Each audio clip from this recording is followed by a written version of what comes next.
Hi, boys and girls. Today we're going to dive into my science library and pull out this book called Seeds, Bees, and Pollen. We're going to be exploring reasons seeds, bees, and pollen are important.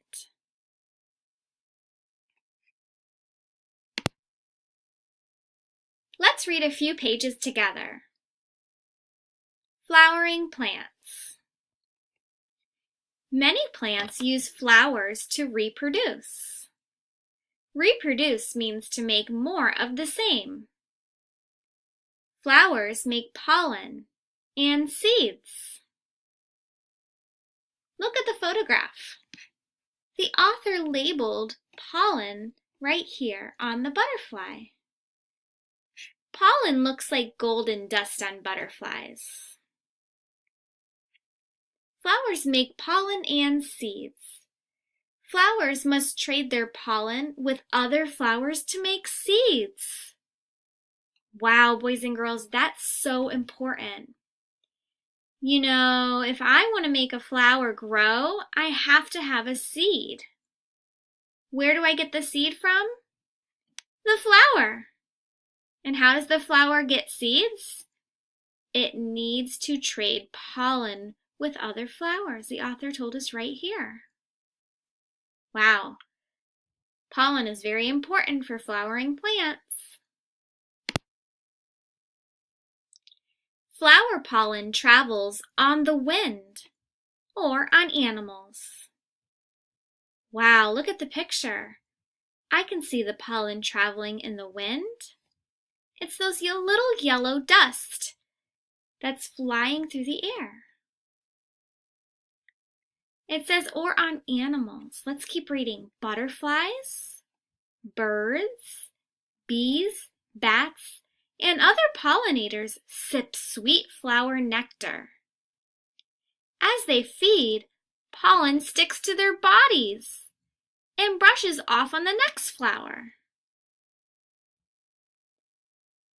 Now that the flower has pollen from another flower, it can begin making seeds.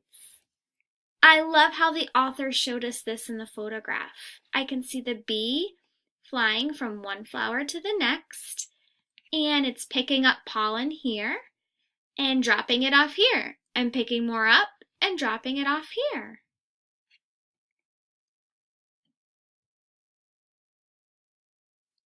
Bee food. Bees also eat pollen. Honeybees and bumblebees have special pouches on their back legs for carrying pollen back to the hive. Plants have enough pollen for reproduction and for bees. Well, that must be the pouch the author was telling us about on the back leg. See where the label says pollen? I had fun exploring my science library today and reading about seeds, bees, and pollen. Now it's time to read and respond. This is an expert activity, so before you get started, you will need this paper. Pause the video and find your paper now. Welcome back, boys and girls. Please make sure you write your name at the top to get started. Now, look at the top here. It says, how does the author show how pollen moves?